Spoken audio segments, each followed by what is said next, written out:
തൃശൂരിലും പാലക്കാട്ടും കാട്ടാന ആക്രമണം. തുടർച്ചയായ 5-ാം ദിവസവും ചേലക്കരയിൽ വാഴക്കൊമ്പൻ ഇറങ്ങി ആനയ്ക്ക് മുമ്പിൽപ്പെട്ട ബൈക്ക് യാത്രികർ തലനാരിഴയ്ക്കാണ് രക്ഷപ്പെട്ടത്. പാലക്കാട് 3 ഇടങ്ങളിൽ കാട്ടാന ആക്രമണം ഉണ്ടായി. ഇന്ത്യ ഈ നിലവിളി കേട്ടിട്ട് തൊട്ടടുത്തുള്ള ഒരു വീട്ടിലെ ഒരു ചേച്ചി ഒരു ഡോറ് തുറന്നിട്ട് ഓടിവാടാ പറഞ്ഞിട്ട് എന്നെ വീട്ടിൽ കയറ്റുകയാണ് ചെയ്തത്. സത്യത്തിൽ ഇപ്പോഴും വിശ്വസിക്കാൻ പറ്റുന്നുണ്ടോ അല്ലേ? രക്ഷപ്പെട്ടു വന്നു എന്നുള്ളത് അല്ലേ? രക്ഷപ്പെട്ടു ഇപ്പൊ തന്നെ ഇതാണ്. കാട്ടാനയ്ക്ക് മുന്നിൽ നിന്നും രക്ഷപ്പെട്ടതിന്റെ ഓർമ്മകൾ പങ്കുവെക്കുമ്പോൾ അനീഷിന് ഞെട്ടൽ വിട്ടുമാറിയിരുന്നില്ല. കടയിൽ നിന്നും മടങ്ങി വരുമ്പോഴാണ് ബൈക്കിൽ കാട്ടാനയ്ക്ക് മുന്നിൽപ്പെട്ടത്. രക്ഷപ്പെട്ടെന്ന് ഇപ്പോഴും വിശ്വസിക്കാനാവുന്നില്ലെന്ന് അനീഷ് പറയുന്നു. റോട്ടിൽ ആന നിൽക്കുകയായിരുന്നു.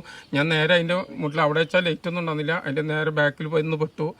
എന്നെ കണ്ട വഴിക്ക് ചിഹ്നം വിളിച്ച് കുറച്ച് ദൂരം അങ്ങോട്ട് പോയപ്പോൾ ഒരു 3-4 അടി അങ്ങോട്ട് പോയതേ ഉള്ളൂ. അപ്പോഴേക്കും ഞാൻ ആ ഗ്യാപ്പ് കൊണ്ടാണ് ബൈക്ക് അവിടെ ഇട്ടിട്ട് ഓടിയത്.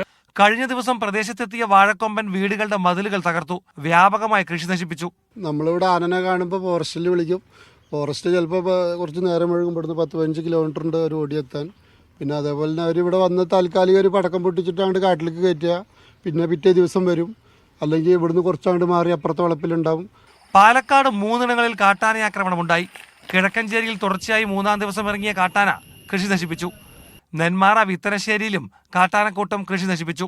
മൈലമ്പുള്ളിയിൽ വീടിന് നേരെയായിരുന്നു ആക്രമണം. ആന നേരെ തിരിഞ്ഞ് ഞങ്ങളുടെ വീട്ടിലേക്ക് അങ്ങോട്ട് ഓടി കയറുന്ന സീനാണ് ഞങ്ങൾ കണ്ടത്. ഇവിടുന്ന് ഇത്രയും ദൂരമാണ് വീട്ടിലേക്കുള്ളത്. പ്രശ്നത്തിന് ശാശ്വത പരിഹാരം വേണമെന്നാവശ്യപ്പെട്ട് പ്രക്ഷോഭത്തിലാണ് പ്രദേശവാസികൾ. പാലക്കാട് ബ്യൂറോയ്ക്കൊപ്പം തൃശൂരിൽ നിന്നും നടരാജ് പരശുറാം, മീഡിയ 1.